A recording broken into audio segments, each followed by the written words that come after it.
Hello and welcome back to Shakesyear. We are working on Thomas of Woodstock, and we get to hear from Lapoole today to finish off Act 5, Scene 1, which is the scene wherein we saw the demise of Thomas of Woodstock. He was visited by the ghosts of his brother and his father, who both tried to get him to wake up and get out of there, but he was unable to wake up and get out of there fast enough, and Lapoole tried to allay any fears that he had that any bad things might be happening, and Thomas sat down to write a letter to King Richard, thinking maybe he could write a letter and maybe King Richard will then come to his senses. Though why a letter would do that when marrying Anne and his uncles saying their flatters are a bad idea, I don't know exactly why he thought a letter would help. But maybe he knows that he's going to die, and the letter would be like a posthumous thing that maybe King Richard would realize the error of his ways and pay attention to it. For whatever reason, Thomas is like, I'm going to write this letter.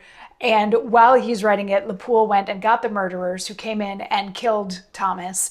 And then while they were putting Thomas's body back in the bed so that it would look like he died of natural causes, Lapoole talked to a couple of soldiers and was like, there's some people in there maybe doing bad things to Thomas of Woodstock. So the soldiers go in and kill the murderers. And they come out and they're like, we stopped the evil plot, but, Thomas of Woodstock is still dead. So Lapoole says to them, drag hence their bodies, hurl them in the sea. The black reward of deaths, a traitor's pay.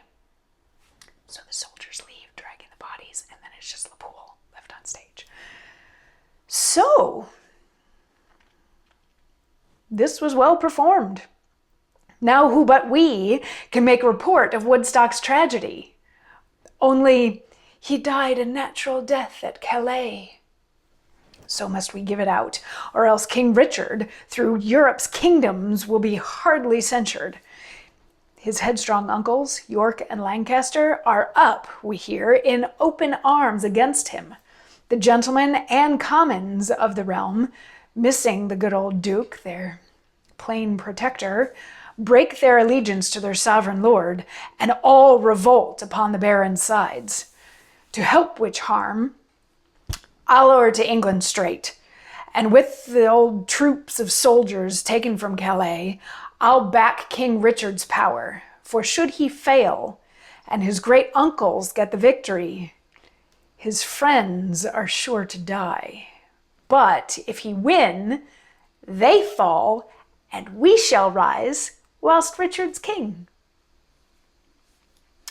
So any misgivings that Lapoole may have had previously in the scene about killing Woodstock, he's like, that wrapped up neatly. He tells the soldiers to take the bodies of the murderers and just dump them in the sea. They don't get a proper burial. They don't get any sort of acknowledgement even that they died. He's like, they get what a traitor would get. They just get killed and dumped in the sea. So the soldiers leave to go do that. And then he's like, well, that actually worked. I'm the only person left that knows exactly what happened here today. So as long as I just tell people he died a natural death, then that protects King Richard's reputation, which needs a bit of protecting right now because York and Lancaster and most of the common people in England are ready to revolt against Richard because they don't like this blank charter thing. They're unhappy with the direction that the country is going in. So Lapoole is like, in order to help King Richard, I'm going to take all of my troops from Calais and I'm going to go to England to back King Richard, because if King Richard loses against his uncles, I am likely to be killed as well. But if King Richard prevails over his uncles, then I'm going to be raised up in status in society, all these sorts of things. And that is the end of Act 5, Scene 1. So we've got Lapoole thinking that there's this bright future ahead if he can just stay on King Richard's good side and go help him beat his uncles. But Thomas is sadly no more, and his murderers are also no more. They're actually probably less because they are in the sea now, whereas Woodstock is dead in the bed, looking like he just died in his sleep or some such thing. So yeah, that's the end of Act 5, Scene 1. And a little bit of a heads up. Remember, this play was unfinished when they found it. So we may not get a beautiful resolution to everything that happens, but but especially in the next couple scenes, we're going to fly through them because there's no monologues. So we've only got about 2 left before we're done with this play, getting all the way to Act 5, Scene 6, which is the last one that exists in this version that I was able to find.